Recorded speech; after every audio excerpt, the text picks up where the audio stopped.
I know how Peacemaker ends. Okay, I don't no. I have a good idea as to how Peacemaker ends. Well, I don't know if I'll call it a good idea. I have an idea. We are on the horizon of episode 7, and James Gunn has hyped up the last 3 episodes of the show before the second season even began. We've now seen the first of those 3 episodes, and we've gotten both a Lex Luthor cameo and Earth X confirmation. Big shit. With only 2 episodes remaining, a lot has to happen in little time. But what exactly will happen? Disclaimer, I don't know if there's any Peacemaker leaks, but if there are, I haven't seen any of them. This is all off the strength of my strong intellect. Right or wrong, this is me. Let's get into it. Okay, so episode 6 ends with Adebayo in a genuine nightmare scenario. Yeah, that shit is tough. Somebody save her immediately. While this is happening, Vigilante is talking to Vigilante, and Vigilante is explaining to Vigilante that Peacemaker is his arch nemesis and that he's a part of the Sons of Liberty. Simultaneously, Chris and Hardcore are exposed by Hardcore X for being the imposters, and Economos is getting beat up. So that's where the 11th Street kids are right now. But where do they go from here? Well, to go forward, we have to go back. So let's go back to this scene right here. We see everybody that goes through the portal in episode 6 except for who? Where is Judo Master? Now, there are 2 options here. On one hand, Judo Master goes through the door, and Chris is close enough ahead of him to pursue him to the Earth X alternate door and see the code somehow. Maybe Argus was able to get it when they visited Chris's house. He would then sneak out of their house without interacting with Chris at all and has been who knows where for the past day. That's option A. Or Judo Master went through the portal, loses Chris, can't go back, so he goes to a random portal to a planet which is marked for collection by Brainiac. Fuck, this shit sounds dumb. I ain't gonna lie. Bear with me, stay with me. What the fuck is he cooking? No, really, bear with me. Okay, let's go back to present time.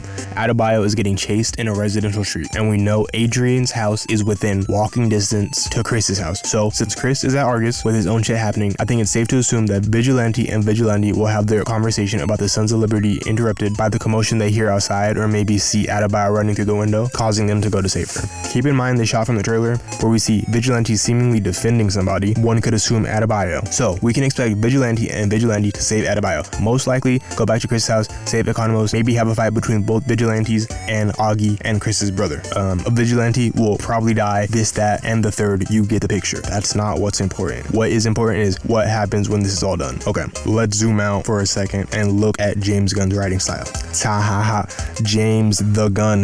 Taha was good, bit, bro. Okay, so James Gunn really crafts his stories in a way that first and foremost is enjoyable for the viewer. Not through like the most complex narratives or plot twists or whatever the case is, but through emotional complexity and finding like the nuance between annoying or otherwise negatively connotated feelings and like endearing, ultimately making his characters feel real and likable, you know? Okay, so plainly put, James Gunn's plot beats are what some might call predictable, while his more elaborate ideas are attributed to his characterization. Now, with that being said, let's talk about that word predictable.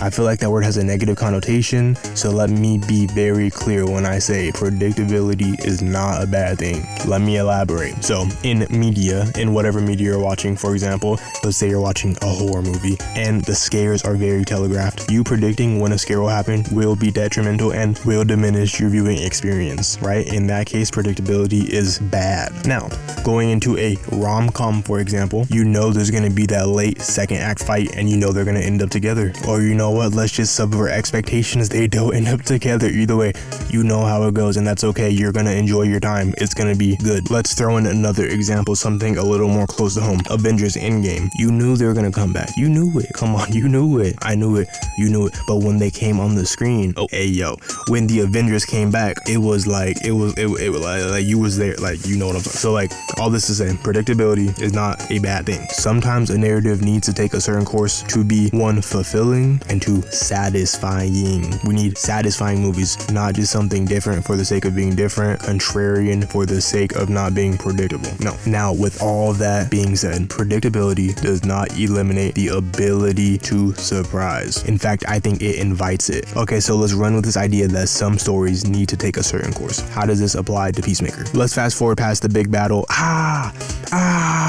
Is that Blue Beetle? Is that GI robot? Oh my gosh.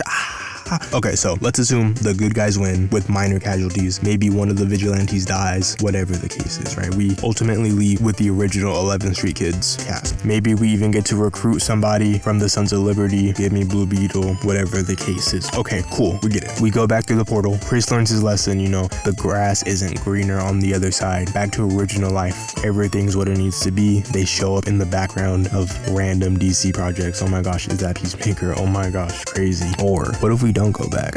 What if we don't go back? Let's jump back to Judo Master. It's not weird to anyone that there was zero mention of him in episode 6, meaning nobody, not Chris, not one resident, saw him anywhere in the universe. The little green guy in the scary universe, like nobody saw that. What if Judo Master went somewhere else? Like a city in a bottle. Okay, actual tinfoil hat time. Lock in, listen, no, please, listen, don't leave, listen. The likeliness of this happening is 0.0, like 0.000. Like, come on, bro. Like, let's take the Gunn predictability formula and flip it on his head. What does that mean? What's the least likely thing to happen? Okay, so we know from this shot in the trailer that they do look at different dimensions, and it's been explicitly stated that there's 100 or more, which is important, especially because of the idea of opening rifts has been important in both Superman and Peacemaker, specifically the energy associated with the rifts. And as we know, Lex was able to track the location of Peacemaker's portal per Flag's agreement, which makes you think if Lex is being set up as a pseudo foil for Brainiac in Man of Tomorrow, then it's safe to assume Brainiac could also probably easily track the rift's energy, right? So stay with me.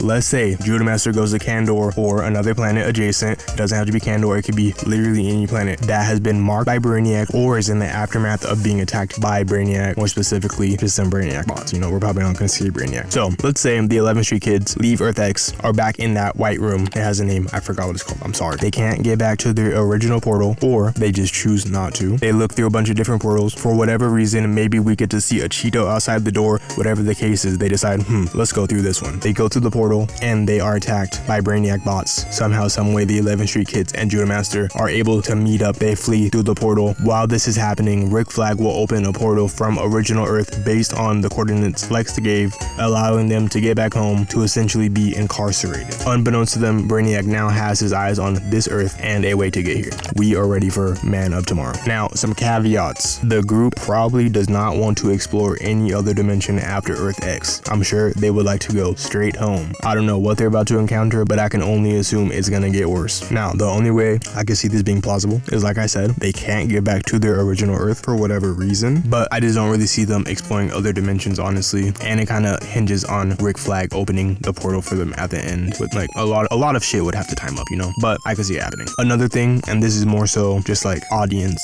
stuff, but I could see people being kind of annoyed or like upset if Brainiac is introduced in a Peacemaker show, because I've already seen some people call this homework because Lex Luthor is in it. So if they introduce like a big villain in the show, then yeah, some people would probably be a little bit annoyed by that for sure.